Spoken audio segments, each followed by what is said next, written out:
Hello and welcome. My name is Kelly Vlahos, and I am the editor of Responsible Statecraft, the daily news and views magazine of the Quincy Institute. I am honored to be hosting this important discussion on behalf of the Quincy Institute today. If you are not yet familiar with our organization, we are an action tank dedicated to realigning U.S. foreign policy with American interests by prioritizing diplomacy over military solutions, cooperation and productive engagement over coercion and war. I am especially excited today to moderate what I am calling a friendly debate between colleagues at this critical juncture of President Trump's efforts to broker a peace between Russia and Ukraine after 3.5 years of war. If you haven't noticed, President Trump has expressed increasing frustration with the pace of the negotiations. For someone who declared he would come into office and immediately work to end the war, it is no doubt rankling him to have every parry and thrust by Putin and Zelensky aired publicly and in the press. Meetings have been planned and postponed. Declaring a ceasefire has become a test for Putin, while the Russians insist they want demands met before they stop their attacks. Zelensky and the Europeans are calling for more sanctions. Meanwhile, the missiles and drones keep firing, civilians and soldiers are dying, and Ukraine's economy and ability to continue the war is sinking deeper into a hole. At one point a month ago, Secretary of State Marco Rubio said, "If we're so far apart, this won't happen. Then the president is ready to move on." This was after one of the Sunday shows that he was angry and, quote, pissed off at Putin. He has shown his frustration with Zelensky too, saying, "You don't start a war against someone 20 times your size and then hope people will give you missiles." More recently, Trump has trained his fire on Putin, calling him crazy. That's a quote, for the weekend missile barrage against Ukraine, and also threatening sanctions. Our guest today, Jennifer Kavanagh, thinks it is time for Trump to walk away. By way of introductions, Jennifer is a senior fellow and the director of military analysis at Defense Priorities. Previously, she worked with the American Statecraft program at the Carnegie Endowment for International Peace and at the Rand Corporation as a senior political scientist. She also teaches security studies at Georgetown University. On April 24th, she published a piece at UnHerd where she made her case, which was essentially that, and I'm quoting here, "America has accomplished its wartime aims in Ukraine. It kept Russia from seizing control of Kyiv with generous military support and forced Moscow to pay a high cost for its invasion in the form of hundreds of thousands of casualties and the loss of tens of thousands of missiles, thousands of tanks, and valuable warships. Ending the war is a desirable objective," she says, "but not an important one for the United States," saying, "While it is true that Russia might gain additional territory, this will not increase the threat Moscow poses to the United States. This if we walk away. Second, Washington can continue to work bilaterally with Russia on issues like arms control and sanctions relief, even if peace talks end with no deal." My colleague, on the other hand, George Beebe, absolutely disagrees with this take. By way of introduction, George is the director of Quincy's Grand Strategy program. In more than his 2-decade career in government, he served as an intelligence analyst, diplomat, and policy advisor, including as director of the CIA's Russia analysis, director of CIA's Open Source Center, and as a staff advisor on Russia Matters to Vice President Dick Cheney. Before coming to Quincy, he was vice president and director of studies at the Center for the National Interest. In George's view, extricating from the Ukraine war talks, especially if the U.S. completely discontinues its intelligence assistance to Ukraine, would leave it up to the Europeans and Ukrainians to negotiate with Russia directly, which by all accounts they are not equipped or willing to do. Even if the U.S. continues some assistance, absent a peace agreement, Ukraine is headed for collapse, leaving a gaping security hole in Eastern Europe. Chances for rejuvenated U.S.-Russian relations under these circumstances, he says, would be close to impossible. And he did this all in a Responsible Statecraft article, or at least posed these points in Responsible Statecraft, which was also co-published in the American Conservative this morning. So check that out. So I'm going to let George expand on these elements now for about 5 to 7 minutes, and then let Jennifer rebut with her own points. Then George can address her remarks. Please remember to put your questions into the Q&A so we can address them later. And for this webinar, why don't you post where you might be personally on the issue, for staying or for walking away, or if you're undecided.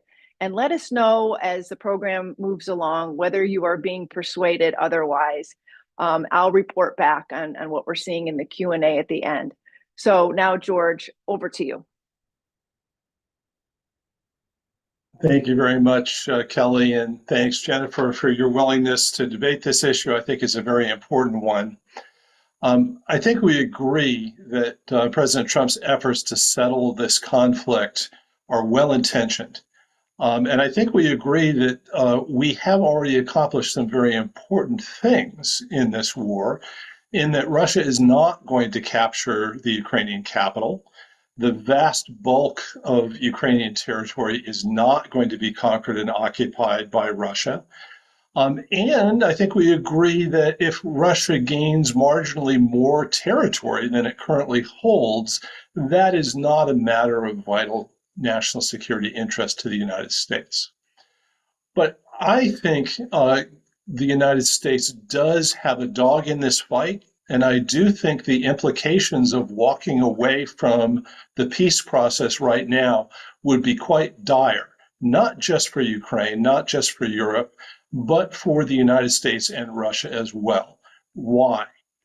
Well, fundamentally, I think that's true because my understanding of the nature of this conflict is that it is not first and foremost a fight between Russia and Ukraine over Ukrainian territory and over what kind of government rules in Ukraine. It is first and foremost a geopolitical tug of war that has been going on since the early 1990s between Moscow and Washington. And that tug of war is over Europe's security architecture, Russia's role in that architecture, and Ukraine's role in that architecture. The United States is attempting to make Europe essentially NATO-centric. It's attempting to bring not just Ukraine, but all other European countries under that NATO umbrella, and Russia would remain outside of it. And it has been our belief that not only that Russia has no legitimate say over the shape of that architecture, but Russia is ultimately going to have to live with the reality that it's going to be on the outside of this NATO-centric Europe. Now, the Russians have said no, that vision is fundamentally a security threat to Russia, one that not only are they not content to live with, but one that they are willing to go to war to prevent. So a settlement in this war in Ukraine is not fundamentally between Ukraine and Russia. It's fundamentally between Washington and Moscow. And if the United States walks away from that process, then we're going to be in some sort of long-term security confrontation with the Russians over our respective force postures in Europe, over the rules of the game that govern the security relationship between NATO and Russia, and that it will inevitably, absent some sort of compromise over Ukraine, be quite an unstable and volatile security relationship between Russia and the United States and Europe over the long term, one that will be highly prone to new crises, each of which could spiral into a direct security confrontation between the United States and Russia.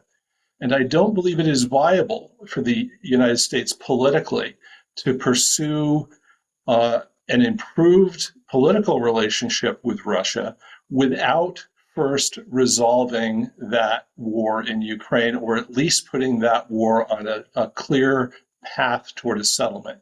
because politically there would be no support for that rapprochement in Washington, and certainly not in Europe. And the kinds of steps that we would have to take in arms control, in easing sanctions, in other steps that would be necessary to improve the relationship with Russia would simply be politically impossible for the Trump administration to undertake, even if it wanted to do so.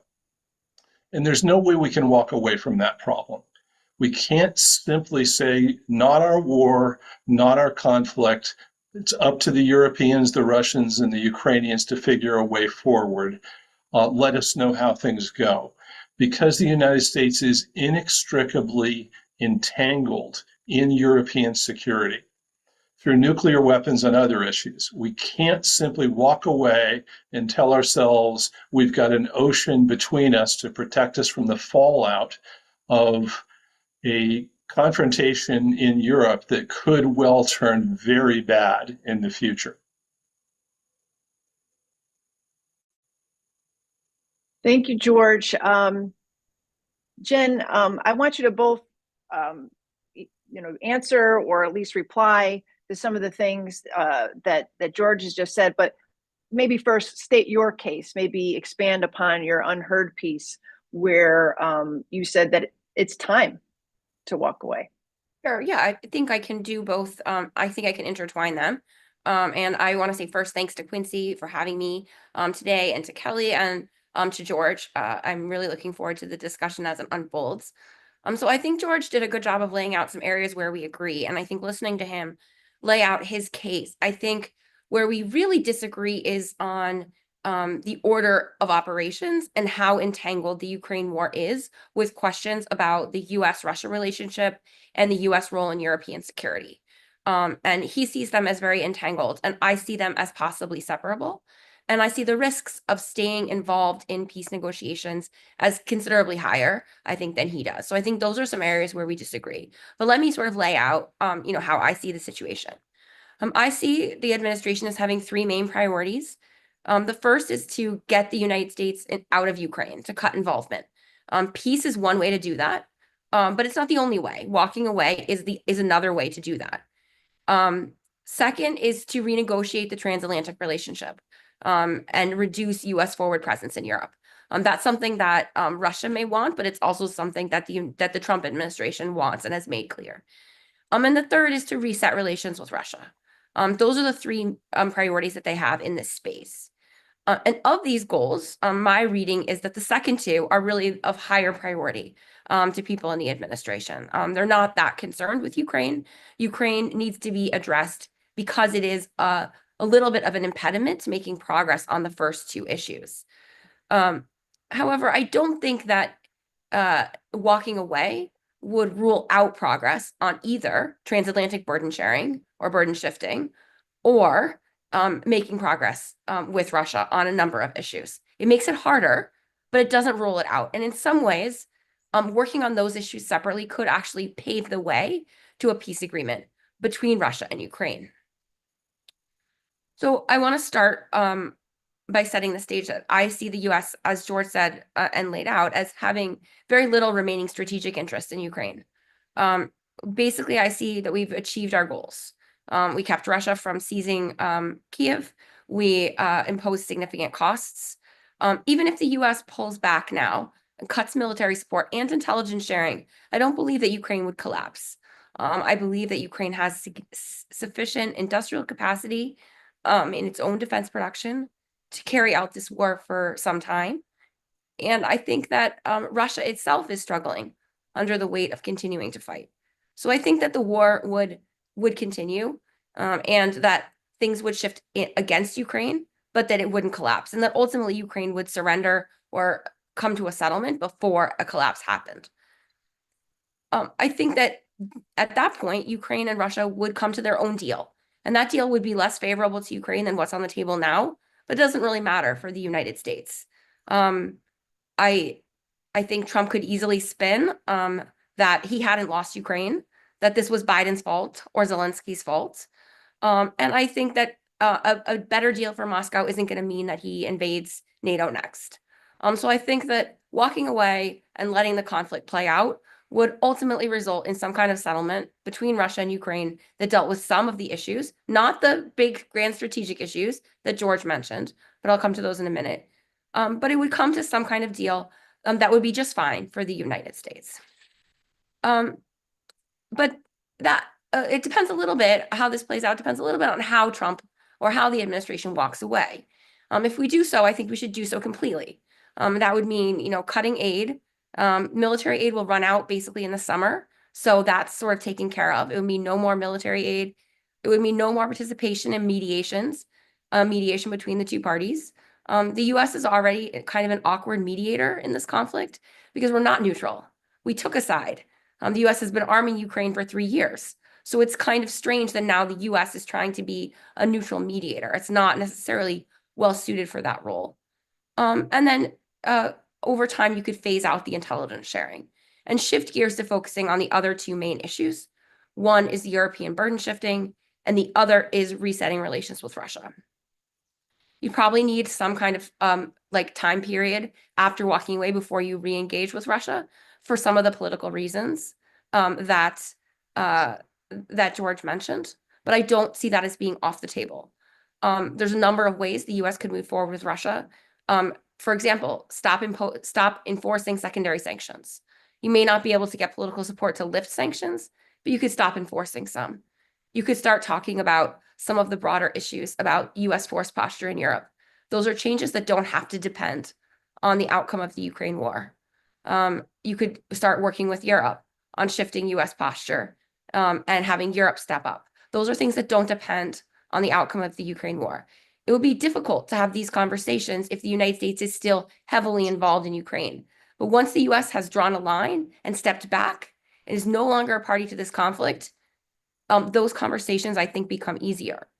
But I think there's a number of things that could happen that could take this walk-away option that I'm presenting off the table. The first is imposing more sanctions. That will drive Russia away. It will make having any sort of bilateral dialogue between the US and Russia very difficult. And would sort of shut that door. And then you're left with not being able to pursue one of your top priorities. A second would be if too much more time goes by. I recognize the political concerns that George mentions in his remarks and in his article about Trump being blamed, having lost Ukraine, a sort of Biden's Afghanistan scenario. And I think that's unlikely now, but at some point it becomes more likely. More time passes and Trump kind of owns the problem. And so there's a window here where where the administration has to make a decision. And I think it's like in the next 1 to 2 months. And after that, it becomes much harder to walk away with no consequences. So there's a few options that they have on the table. One is to link these two discussions explicitly. They haven't done that yet. They haven't done what George is suggesting, which is to say, we're going to link the discussions between European security architecture and the US role in it and settlement in Ukraine. They've referenced both, but they've kept the two issues separate. So they could try to explicitly link them. But to this point, they've been unwilling to do that. It could be that they see that as giving too much to Russia. And this in some ways you would have to be careful about conceding too much. They could try to force Ukraine to surrender, as they seem to be doing early on, to coerce it into a bad deal. That's not optimal because it probably won't last. And so that leaves you then with kind of two walkaway options. The first is sort of what I'll call walkaway light. And that would be to continue to support the ongoing US-Russia direct communication, to encourage it, to praise it, to say that it's a good thing. Ultimately, the only deal that's going to be sustainable between those two powers is going to have to be negotiated between those two powers. On the side, the United States can continue its discussions with Europe and keep its bilateral track with Russia about dealing with these bigger picture issues.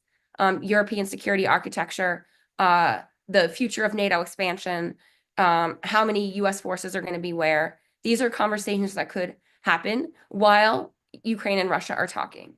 It's possible that progress on those other tracks eases Putin's security concerns and makes it easier for Ukraine and Russia to come to a deal.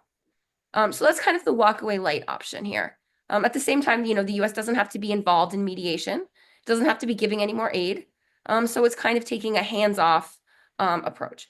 And then there's like the real walkaway issue option, which I think if the Istanbul track, or if they move it to somewhere else, this direct Ukraine-Russia track, if that fails, then I really do think it makes most sense for the US to walk away. At that point, it's not clear to me the US gains anything from continuing to give more carrots to both sides to try to get them to settle. The costs and the risks of continuing to be sucked into this conflict, to expend more US resources, diplomatic and military and otherwise, become much higher, in my view, than any benefits. And the US is much better off to just cut aid, cut intelligence sharing, and let the military balance, the battlefield balance, determine how the conflict ends up resolving itself. And when it does, because ultimately the two sides will come to a point where they decide it's not worth fighting anymore, then the US can re-engage if that makes sense. But in the meantime, it doesn't make sense to continue to expend resources. I don't think that hard walkaway option closes the door. Certainly not on transatlantic burden shifting. That discussion should happen anyway. Europeans have tried to use Ukraine as a way to avoid having that discussion. The current administration should just not stand for that diversion. And then with Russia, I think you have to have a longer period, a longer gap period, but you could still then re-engage at least on certain issues. Maybe there are areas of cooperations like Iran or the Arctic or other areas where you could try to begin rebuilding ties while you wait for the conflict to resolve. Thank you, Jennifer. George, would you like to respond before I get into questions? Yeah, I think there is one issue on which we agree, and that is that it's a very awkward role for the United States to attempt to play mediator between the two sides. I think that's right. And I particularly think that it is a mistake for the United States in that mediator's role to be pressing the two sides to agree to an unconditional ceasefire. For a variety of reasons, the Russians are not going to agree to a ceasefire in advance of substantial progress on what they call the root causes of this conflict. And by that, they mean the fundamental security problem that they believe NATO enlargement poses for Russia, and the broader European security architecture, that NATO-centric vision that we have been pursuing for 30 years, poses to their interests, and in particular, Ukraine's role in that vision. So until they believe that we have made substantial progress in addressing those bigger security concerns, they're not going to give up the leverage that they have on the battlefield with Ukraine, because that battlefield advantage is exactly the key card that they have to play in ensuring that their broader security concerns are addressed. Now, it is quite clear that U.S. efforts to press the two sides to agree to an unconditional ceasefire have failed. And I think it's clear that continued efforts to press for a ceasefire will fail for exactly the reasons I've just laid out. What the United States has not done is attempt to engage substantively with Russia on this bigger question of Russia's broader security concerns posed by NATO enlargement, posed by the broader NATO security posture vis-a-vis Russia, and posed by what we've attempted to do in bringing Ukraine into the NATO alliance. And by the way, it is still the official position of the United States that one day Ukraine will be a part of the NATO alliance, something we have not formally renounced. So what I do think is necessary in this case is not for the United States to walk away from peace efforts, but actually to engage with Russia on those central issues that have been so divisive and so dangerous between Moscow and Washington for a period of many, many years. Now, could the United States achieve a broader improvement in the U.S.-Russian relationship without a settlement in Ukraine? My answer is no, because the politics in Washington are such that it would be almost impossible here to do the kinds of things that would be necessary to make that relationship fundamentally better. But even more important, the heart of improving US-Russian relations is exactly that same set of security issues that are at the heart of the war in Ukraine. So if we want to improve the US-Russian relationship more generally, we have got to grasp the nettle on this question of the relationship between NATO and Russia and the US security posture in Europe. We can't walk away from that, and it doesn't get better if we ignore it. To improve the relationship with Russia, we have to reach an understanding with them, a geopolitical compromise on that issue. And that's exactly the heart of the question that we're dealing with in Ukraine, too. So it's better to do it now than to postpone it and hoping that it will be easy to resolve over time. It won't be. It's still the same hard issues that we're going to have to deal with. Now, can the United States walk away and have burden sharing take care of itself, with the Europeans be in a better position to do that? My answer to that is no, and the reason has a lot to do with nuclear weapons. NATO enlargement and the addition in particular of Sweden and Finland to the alliance in the last couple of years has greatly complicated Russia's security problem in Europe. It has a much longer border to defend, and the additions of Sweden and Finland have brought into the alliance a great deal of military capacity, a great deal of military industrial capacity, a great deal of conventional military strength. And the Russians have to deal with that in some way, and it's almost impossible for them to deal with that exclusively through conventional military means. Putting a lot of Russian forces on the border with Finland is going to be a very expensive endeavor. The Russians would have to do a massive militarization of their economy, and even then it would be problematic to sustain over time. Almost certainly the way they're going to deal with this problem is to rely increasingly on their nuclear forces, and it's very likely that they're going to start pointing intermediate range nuclear weapons at Europe in order to contend with this problem. Now, what does the United States do in that situation? Can we say to the Europeans, hey, your problem, you're going to have to deal with that? I think politically, the answer to that is no, we can't. Because if we do that, the Europeans are going to say, okay, fine. Not only is this about a rebalancing of the transatlantic relationship, new burden sharing, but you're not even going to extend your nuclear umbrella to us. And if you're not going to do that, then we have to compensate for that ourselves by developing our own nuclear capabilities. And that fundamentally changes the security situation in Europe and beyond, quite honestly. And the United States can't escape from that problem. With a lot more nuclear powers in Europe and most likely in the world, because the Japanese at that point look at this issue differently, not to mention others. Now we're in a situation where the world has become more volatile, less stable, and oceans don't protect you from that situation. The United States security would be reduced in a situation like that. And I have to say, there is no more fundamental issue in US foreign policy than protecting this country from the threat of nuclear annihilation, physical destruction of this country. That has got to be issue number one. And that is central to this question. The relationship with Russia in that nuclear balance is a central matter of American security. Together, the United States and Russia hold over 90% of the world's nuclear weapons. We have to get this right. So it's not simply a matter of two countries far away fighting over territory that is not consequential to the United States. The issues that are involved here are fundamental to American security, and we have to address them. That there's a lot to unpack there, and so maybe I'll just go with the last part of that.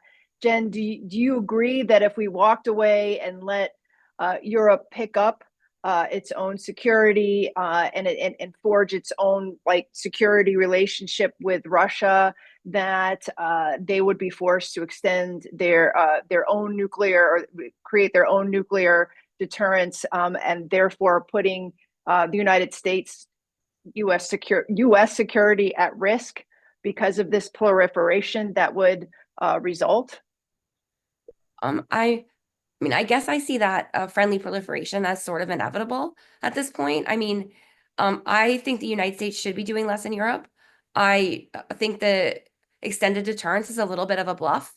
It's always been a little bit of a bluff.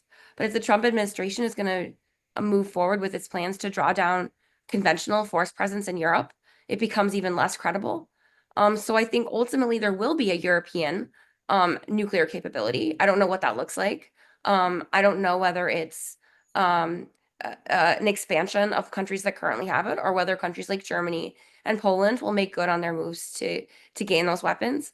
Thinking about Asia, I don't necessarily think Asia would respond directly to changes in Europe, but we know that there's talk of potentially changing the U.S. commitment to South Korea, and South Korea has been talking about wanting its own nukes for a long time. So I guess I see the cat of a friendly nuclear proliferation as a little bit out of the bag, and something that the United States should be thinking carefully about, but not something that it can prevent, or something that is directly linked to the outcome of the Ukraine war or the Russia US negotiations over the status of Ukraine. And I do just want to say one other thing, which is I agree 100% with George that at the root of this conflict is this question about NATO expansion and the US role in Europe, and constant breaking through of red lines and promises about what would happen with both the eastward expansion of NATO and the locations of NATO forces along Russia's border. And those are issues that definitely have to be addressed. But I don't think that we should ignore the fact that there are a whole host of other issues that are Russia-Ukraine issues, and they are maybe less important, but they also have to be addressed. And so I guess I see when I talk about different tracks, I see there are issues that Russia and Ukraine could work on without the US being involved, and walking away would not prevent those from being like progress on those issues. And those are things like minority rights, prisoner of war exchange, ultimately, if Ukraine is going to be an armed neutral state and not in NATO, the United States will have to commit to that, but Ukraine will have to commit to that too. So what does that look like? What's the nature of Ukraine's future military force? Those are issues that that the two sides will have to deal with together. So I just think that we should not think that the war isn't going to be solved if the US and Russia reach an agreement if there's not also an agreement between Russia and Ukraine. So we shouldn't discount like that piece of this triangle. Well, yeah, just respond to that. Yeah. I agree. There are aspects of this war that are exclusively bilateral between Russia and Ukraine. Those are going to have to be worked out, and those two sides are going to have to work them out together. Now, that said, some of the things that you mentioned, I don't think can be worked out between Russia and Ukraine without U.S. involvement. And the most important of those have to do with Ukraine's own military forces. Russia's position on that issue is that Ukraine ought to have a very, very small military, one that really can't threaten Russia in any substantial way. In negotiating with the Ukrainians in Istanbul shortly after the invasion occurred in 2022, insisted that Ukraine's military ought to be, well under 100,000 men. Right now, it's closer to 1 million men, at least 800,000. The Ukrainians proposed at that time that they settle on 250,000. I doubt the Ukrainians would agree to that small a force, absent some sort of U.S. security guarantee to give them confidence that they would not be left alone should Russia reinvade. Now, can Ukraine and Russia work something out on that issue without U.S. help? My answer to that is no, they can't, because the Ukrainians don't have very much leverage on this matter, and their leverage is disappearing the longer this war goes on, because they have severe manpower problems. And regardless of how many weapons their factories produce, they need to have enough men to use them, and they are running short of that. So for a compromise between Russia and Ukraine on that issue to be realistic, the United States is going to have to involve itself in that question, and to use the leverage that we have with Russia to drive a more reasonable compromise over the question of how large and how capable that Ukrainian military needs to be. George, can I ask you? Yep, go ahead. Can I ask you a quick question on the leverage? Mm-hmm. What is our leverage over Russia? What do they need from us? And why should they listen to us? And why should they see us as a good faith mediator in this way? It seems to me that they're holding all the cards. Well, no, they're not. They're holding the cards in Ukraine itself. But if you look at Ukraine and this war as a subset of a broader security confrontation between the United States and Russia, between NATO and Russia, we hold a lot of cards, because the Russians can't affect the broader US force posture in Europe, or the broader European force posture in Europe. To deal with that issue, they've got to engage with us diplomatically. They need arms control. They need the kinds of agreements that we had during the Cold War that helped keep the Cold War cold. Now, I don't think those kinds of agreements are politically feasible unless the war in Ukraine is on a clear path toward a settlement. The Europeans won't engage on that issue, and I think it's highly problematic for the United States to enter into arms control agreements with Russia over these issues in the context of an ongoing conflict in Ukraine. But if we can put this war in Ukraine on a path toward a settlement, then broader understandings about confidence building measures and conventional and nuclear arms control in Europe become much more feasible. That's what the Russians need. That's what they want. They can't solve that problem simply by defeating the Ukrainians on the battlefield. They still need to come through us to get what they need to enhance Russian security. That gives us leverage on this question, and we ought to use it in order to bring the war in Ukraine to a conclusion, and use it in our own interest to stabilize this broader strategic situation with Russia. Jen, do you agree with that? Are we holding some leverage over Russia that will allow us to help settle this war? And George's argument that that's why we need to stay in. Or do you think Russia can just kind of continue what it wants to obtain through its war with Ukraine, and doesn't see some of those other outcomes, the security issue between itself and NATO and US as a priority right now? So, I mean, I do think that the US has leverage. And I agree that I would say there are two sources. One is what George mentioned, which is the ability to give Russia some of what it wants in terms of European security architecture and potentially arms control, things like that. Although it's not clear how much, even after the war with Ukraine is over, they'll be able to deliver with the Europeans.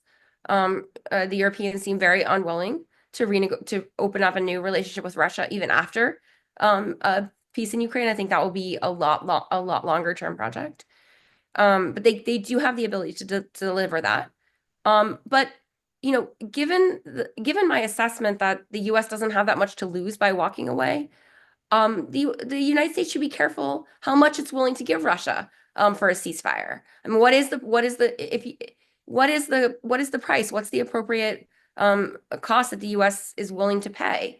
Things like changing NATO force or pulling U.S. forces back from the NATO border, or closing the NATO open door for good, or other types of changes that Russia might want, the United States could use those as leverage for something else that it cares about more, potentially down the line. Once you play those cards, you've played them. You can't play them again. So I do think the administration should be cautious about when it's ready to play those cards. And I think the ultimate leverage that it has is this threat to walk away. Every time Trump and Rubio and Vice President Vance make noise about walking away, Putin actually does respond. He proposes negotiations, and he may be kicking the can down the road, right? He's playing games a little bit here, but he does respond because he doesn't want the US to leave either, for the reasons George has laid out. So ultimately, this threat of walking away, which is reversible, the United States can walk away and come back. That is the ultimate leverage that the US has. And so that's why I really think this is an appealing option for the administration to consider. Just a comment on, I agree that Moscow does not want the United States to walk away. I think Putin understands that if we were to do that, that the situation would get worse for Russia, and the prospects for the kinds of deal that he's interested in actually diminish. That said, the leverage that we have in threatening to walk away is far from sufficient to get the Russians to agree to a ceasefire now, unconditionally. In other words, it is leverage, but it is not leverage to accomplish the impossible. And I think what we need to do here is to change our tactical goal in this situation. If it's leverage to get the Russians to come to the negotiating table and negotiate over the big elements that have to be involved in a peace settlement, my answer is they're willing to do that. We haven't really taken advantage of that willingness yet because we have not engaged sufficiently in negotiations on those key political elements of a deal. We have attempted to use this leverage in the service of a goal that is not accomplishable. The Russians are not going to give the give before they get the get, as some people have put it. They're not going to use up their leverage in order to maybe get something down the road after a ceasefire is established. And in the meantime, what they would risk having happen is the West using the respite that would be granted to the Ukrainians to regroup, to help the Ukrainians be that much more effective on the battlefield, prolong this conflict much longer, and at the same time, put Russia in a less advantageous position to accomplish those key things that it believes is necessary for a long-term and stable settlement, not just in Ukraine, but between Russia and the West more broadly. So they're simply not going to agree to a ceasefire. So yes, we have leverage. Yes, we ought to use it, but we need to use it in the service of a goal that is achievable. Well, I guess my question is on this issue of collapse, because George, you have argued that if we just walk away, in particular, we cut off aid, intelligence sharing, all the things that Ukraine needs to continue to fight the war, that they will hasten a collapse that's already sort of in the works. And Russia will be able to take advantage of that. As we read in the news today, Russia has already seemingly launched a summer offensive, and they're already gaining territory, more territory in the Donbass. Jen, I mean, what about this issue of collapse? So we walk away, and then Ukraine is in an even worse position when it does go to negotiate, if it's forced to negotiate with Russia directly or with the Europeans involved. Are they in a much worse position if Russia is gaining more territory and they are on the verge of a collapse, if not a full-on collapse? Are we putting them, I guess, at odds, and even greater odds than they are today? I mean, yeah, the battlefield advantages or the battlefield balance is shifting against Ukraine. Um, Russia does have the advantage. I guess I am less pessimistic than George is about Ukraine's own military capabilities. It's true that they don't have enough manpower, but they have done a lot to stabilize their lines over the past couple of months. So back in January and February, it was really looking quite dire. Right now, they seem to have sort of stabilized things. Their own, as I said, defense production is really ramping up. They're able to leverage drones to make up for some of the manpower shortages that they have. Ukraine can now produce like 3 to 4 million drones per year. That is like an incredible number of drones.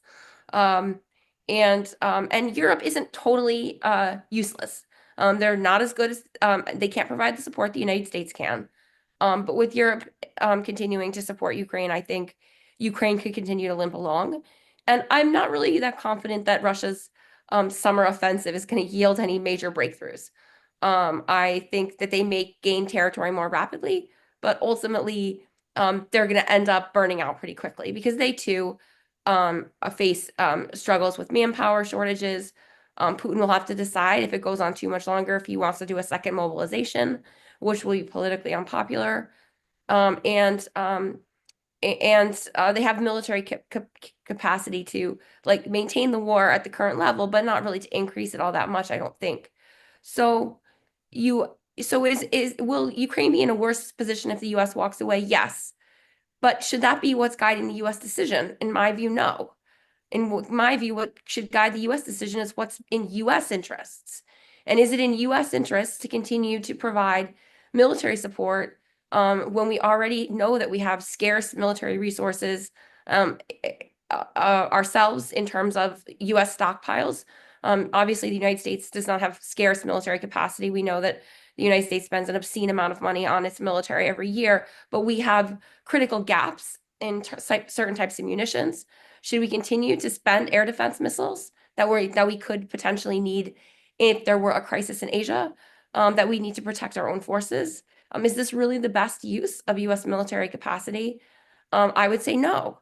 And this, like, at some point you have to decide that, or the policymakers have to decide that US interests come first, and stepping back is the right choice. Now, there's a whole host of other issues that George and I have been debating for this whole time that, complicate this picture of US interests.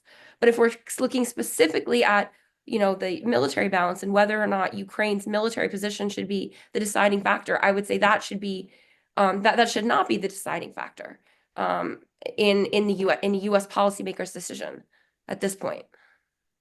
I agree with that entirely. This war is not one where the United States should make decisions about its own interests on the basis of what's best for Ukraine. We have to decide what's best for American interests. And I certainly agree that the amount of military support that we're providing to Ukraine is not well spent relative to our other priorities in the world.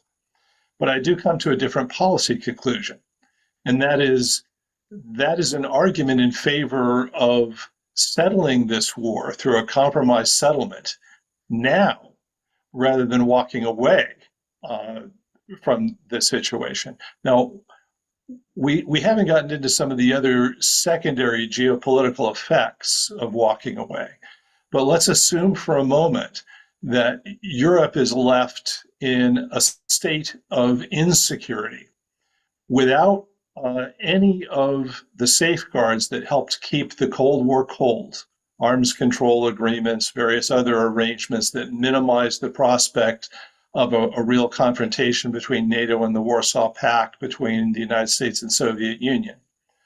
And let's assume that one of the decisions that Russia would make as a result of that chronic insecurity would be to make sure that its security relationship with China is that much closer which I believe they would do under these circumstances. In other words, geopolitically, it is not in America's interest to take steps that drive Russia toward China, make it more dependent on Beijing economically and militarily, because that complicates our ability to deal with China geopolitically. One of the reasons why the United States should pursue détente with Russia is precisely because it would encourage a more normal, quote unquote, relationship between Russia and China, make it easier for the United States to pivot from Europe and Russia toward China, and also make it easier to deal with China without the very close relationship between Moscow and Beijing that it might otherwise have to contend with. So to me, this is not an argument for walking away from the situation in Ukraine. It's an argument for settling that conflict and putting the US-Russian relationship on a much healthier track, because geopolitically that helps us deal with China that much more easily. Well, do you want to address the China issue? Should we be worried about pushing Russia into the arms of China?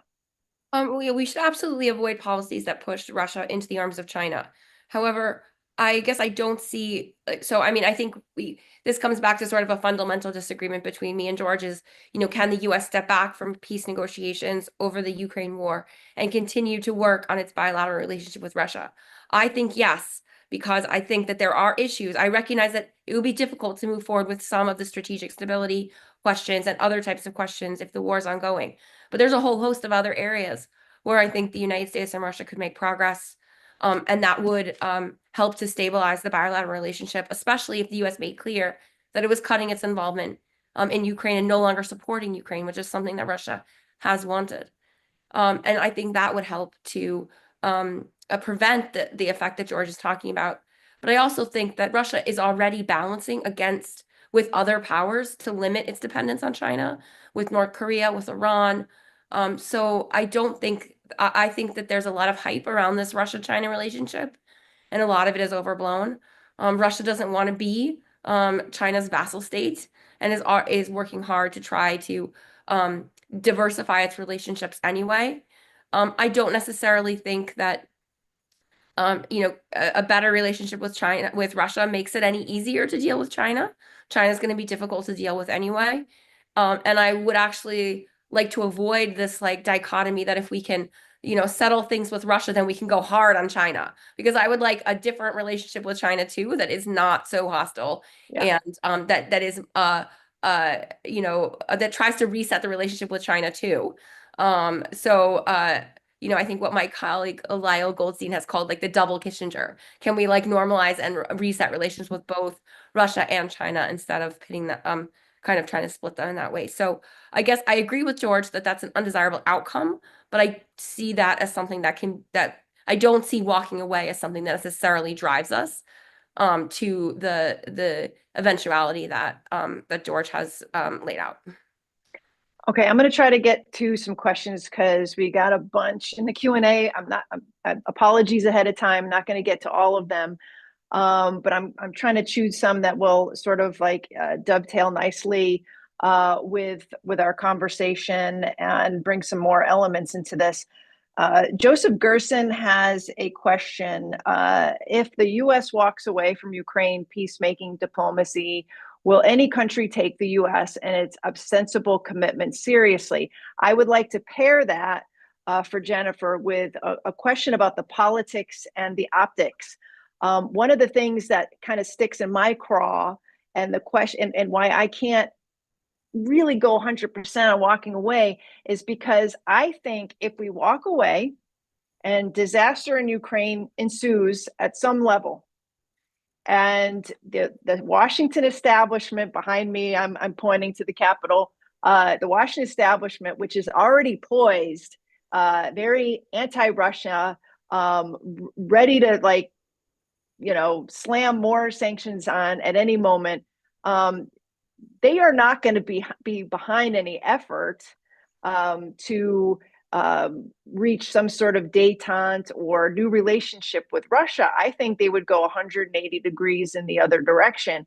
So, like, on one hand, what does it signal to the rest of the world if we just walk away from this situation after saying that A, we stand by Ukraine, and B, we want to end the war, and three, would there be any political energy for creating new relationship with Russia in the wake of all of that? So those are great questions. I think on the credibility question, I think there's a few points to make. So first of all, Trump has never said that he would stick by Ukraine like 100%, right? That was the Biden administration. So I think you could draw the line Yes. there. I think we know from literature and political science that credibility doesn't transfer the way some people assume. So walking away from Ukraine is not going to signal to China that the United States would walk away from Taiwan. They're two entirely different situations. The United States has an entirely different relationship with Taiwan and with Japan and with its NATO allies than it does with Ukraine. It has no alliance with Ukraine.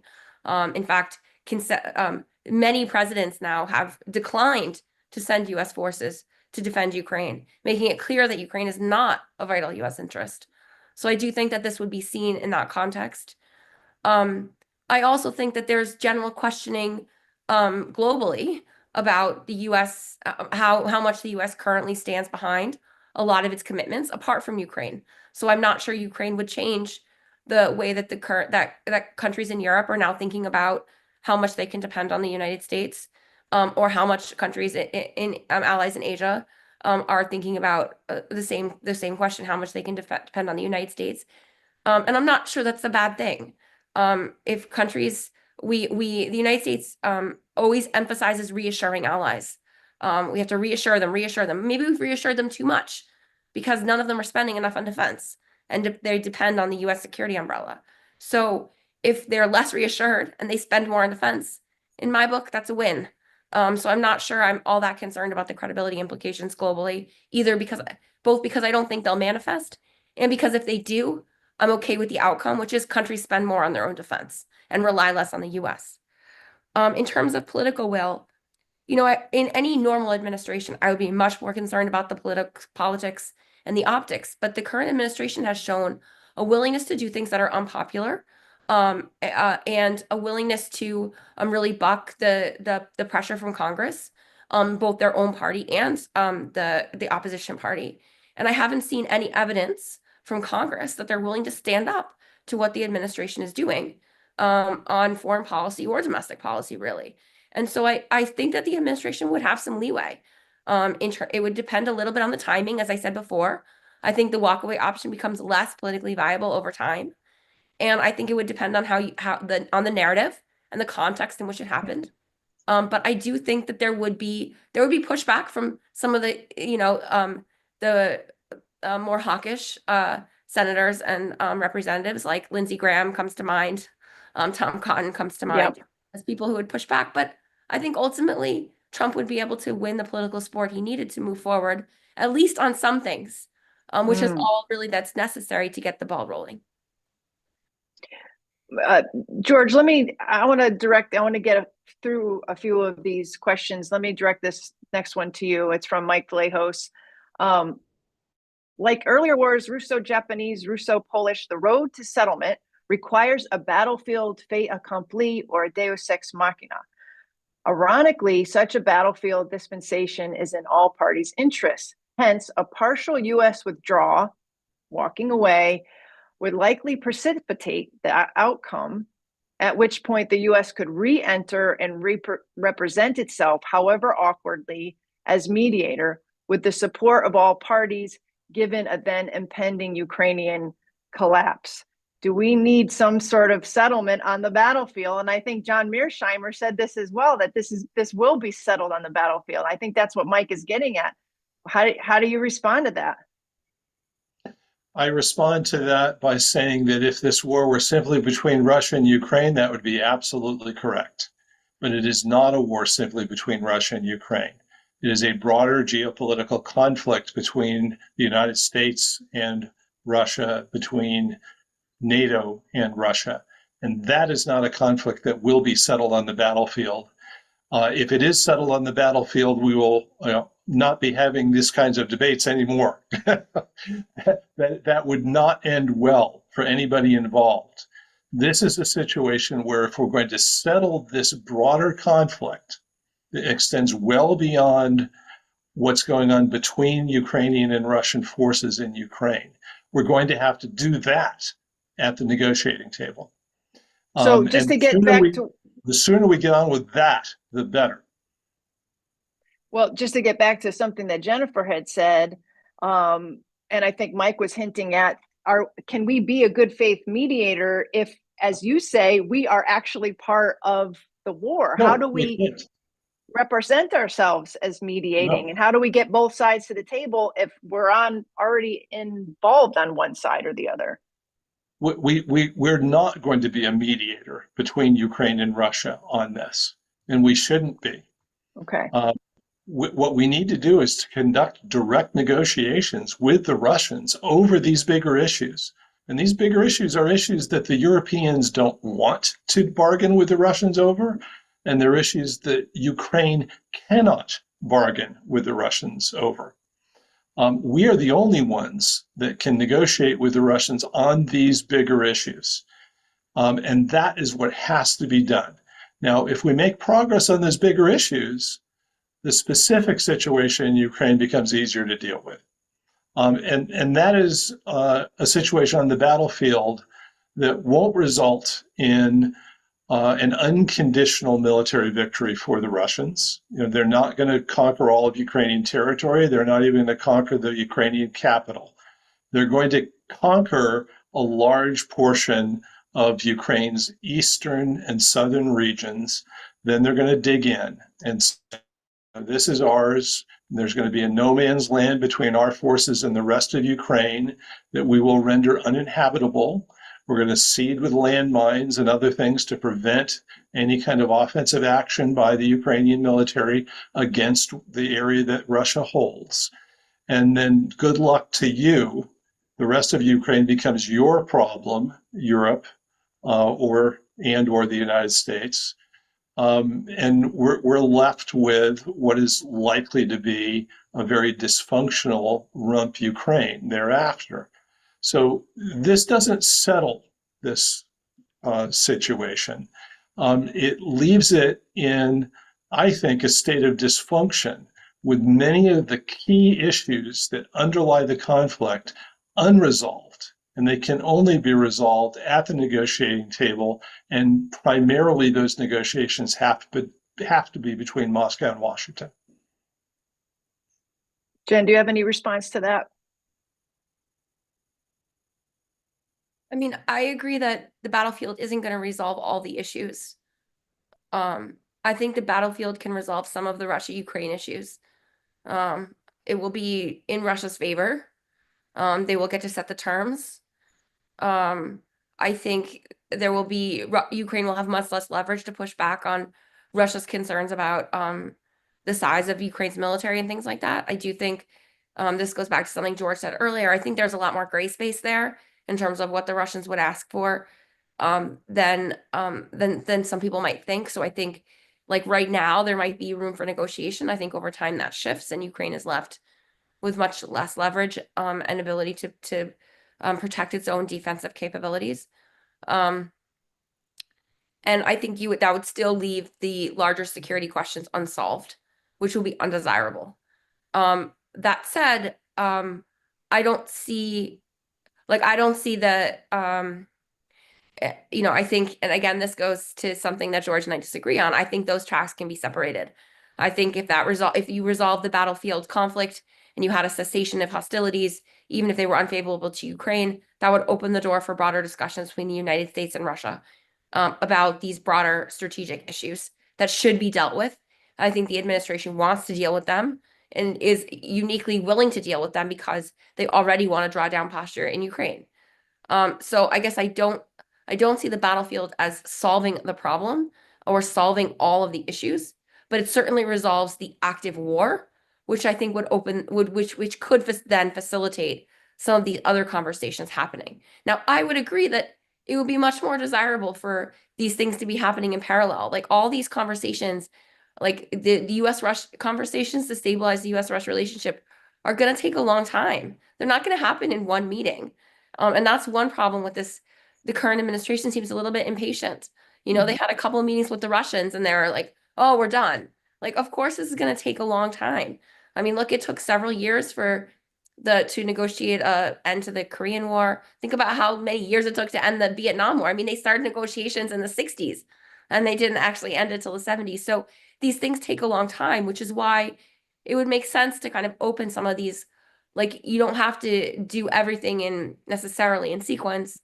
And why, I think walking away from one piece doesn't have to mean walking away from all the broader issues, although George and I disagree, but I think we agree fundamentally that there's a whole set of like interwoven issues here and that the US is ignoring, or the current administration is ignoring a little bit what's at the core, and whether they're ignoring it because they hope to deal with it later, or they're ignoring it because they haven't yet understood that it's really at the core. I can't answer that question. But I think it's very clear to me that like that's sort of the sticking point that needs to be addressed. It could also be a bandwidth issue. We know that the current administration still isn't fully staffed up. Maybe they don't have like the bandwidth to deal with all these issues at once, but certainly something that needs to be like worked out going forward. We have reached the end of our time, but I want to give George the last word. The burning question in my mind is, how do you get the both sides to come with their specific demands to start hammering out this settlement that you say needs to happen before a ceasefire can even occur? I know that there are supposed to be meetings on Monday in Istanbul. There seems to be a flap over, well, Ukraine has its peace memorandum, its set of demands. Does Moscow have theirs? Moscow is playing coy. If you could talk to the president right now, you say, well, how do you get to that point where both sides come with their set of demands and then you start hammering out a framework for peace? What could they be doing better at this point to really focus and get that piece of it in your mind rolling? Well, I'm very pessimistic that Ukraine and Russia are going to make very substantial progress negotiating between each other. What I do think is possible is for the United States and Russia first to agree on a fundamental geopolitical compromise. And the nature of that would be the United States assures Russia that we are not going to bring Ukraine into the NATO alliance. And in return, the Russians formally support the accession of Ukraine into the European Union. The Trump administration has indicated that it is willing to do that NATO part of it.